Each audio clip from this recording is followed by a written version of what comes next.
Hi, my name is Samantha Kennedy, and I'm a Family and Consumer Sciences agent with the University of Florida IFAS Extension Service. And today I wanted to talk to you a little bit about the different kinds of fat ingredients that you can add to recipes during the holidays or any other time of year. We have 5 different kinds here, and I wanted to spend a minute or two just talking about each one and what the differences and similarities are. So here on my right is margarine. Margarine is a plant product. So if you are a vegetarian or a vegan, you can use margarine. And you can see here that in contrast to butter, they look really similar. The biggest difference is the taste. They don't really taste that much alike, but they can be interchangeable in baking recipes, so you can use margarine instead of butter. If you look really closely here, you would be able to see there are solids that have sunk to the bottom here of the margarine.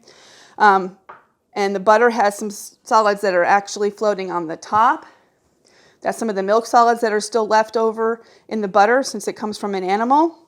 And then the margarine does not have that. All the solids have sunk to the bottom. And margarine has a lot of added ingredients to it to make it a solid, whereas butter is 100% natural product from the animal that is taken from the milk. So that's a different. Those are some of the differences and similarities between those two products. Margarine also has about 100 calories per tablespoon and 11 grams of fat, and butter is 100 calories per tablespoon and 11 grams of fat, so they're also about the same there, but margarine has additional ingredients in it that butter does not. So a couple of the next two that we have here, we have lard and shortening. Lard is an animal product, and shortening is a plant-based product. So again, there's a contrast there. Lard, as you can see, is shortening when you melt them, look very similar. The lard is a little more opaque, whereas the shortening is more transparent. But they melt down to be pretty clear liquids, and they don't contain any moisture. So if you need a fat product for a very flaky kind of recipe, like a pie crust or something, then you want to use lard or shortening. It's going to be ideal because it doesn't have any water in it, and it'll make it flakier and less soft. So those are going to be ideal ingredients for something like a pie crust. Lard is 120 calories per tablespoon with about 13 grams of fat, and shortening is 110 calories per tablespoon and about 12 grams of fat. So again, they're very similar in terms of calories and fat content. Now, the last one that we have here is just a regular spread. And sometimes the problem that people have when they're baking is they might have something like this in their fridge that's just a spread. But it doesn't work really well as a substitute for butter or margarine because you can see there's a significant difference here. We have all the water in the product that is sunk to the bottom, and all the solids in the product have floated on the top. So you can see that there's a lot of water in this product. So if a recipe calls for butter and all you have is a spread and you use like a 1-to-1 ratio, you use the same amount of spread as it calls for butter, you're not going to get the same kind of result because of all that water that's in the product. So you want to be careful and when you're choosing a fat for your recipe, because you want to make sure that it's going to give you the results that you want. And you also, if you are conscientious about eating plant-based versus animal-based foods, you can also pick the right fat that from the particular source that you prefer.